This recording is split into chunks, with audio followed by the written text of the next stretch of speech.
Hey folks, bringing you the second update to my latest project, the car thing.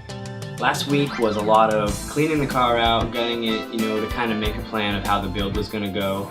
This week I got a lot of the build done. Most of the bed frame / storage is done, so that's a plus. The first thing that I had to do, I got the seat belts out of there.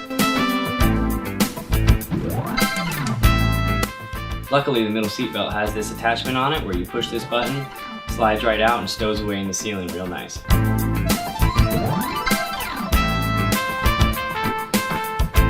Now that there are no obstructions in the back of the car, I was able to go in and measure the maximum area I'd be able to make the bed platform and storage. I got the main frame of the storage area measured and cut up, along with one beam just to give it some support for me to test out the size. I used 2x8s for the main beams to allow it to be real deep if I needed that much storage, and if I find that I don't like the amount of headroom that I'm left with, I can cut it down and make it as shallow as I'd like. The studs on the frame are just made simply out of 2x4s to keep the weight to a minimum. Once gutted out, the floor of the car is like a raw metal. There's exposed wires on it. Some of them are the gas tank wires. I don't want to be messing with those. It also lets a lot of cold air in. It doesn't hold heat very well. So I picked up some of this carpet matting. It's going to act as an insulation and sound barrier, and it's also going to be a cushioning for the bed frame to sit on. After getting everything vacuumed out, I fit the matting in the car and cut it to size. It didn't come out quite as clean as I expected, but it's going to do the job. I put the bed frame back in the car and I measured each of the storage sections. I wanted to make it as efficient as possible based on the shape of the floor underneath and the depth, because it does vary, especially where the back seats were. And also, I wanted to make it really accessible from in the car. When I put the sleeping platform onto the bed frame to see how it would fit in the car, I realized that the wings that I had put in there intentionally to be more surface area were just going to be in the way, so I cut those off.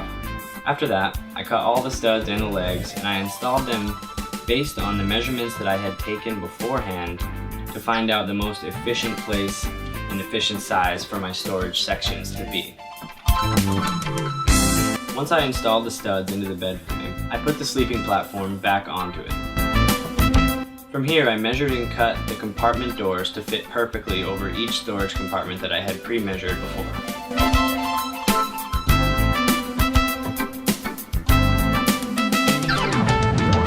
I drilled a couple holes in each hatch, all the way down into the stud, so that I could put a wooden dowel in there so that the hatch could lift off and then sit back down on the wooden dowel without sliding around anywhere.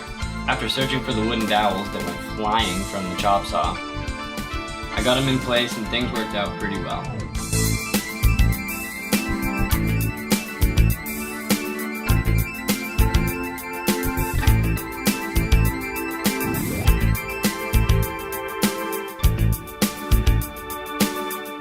The very last thing I did was drill a hole in the middle of each one of the hatches, just bigger than my finger, that I could get in and pick it up while in the car, so I don't have to mess around with trying to pick it up from the side.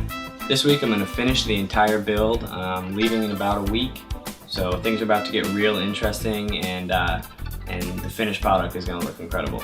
So stay tuned.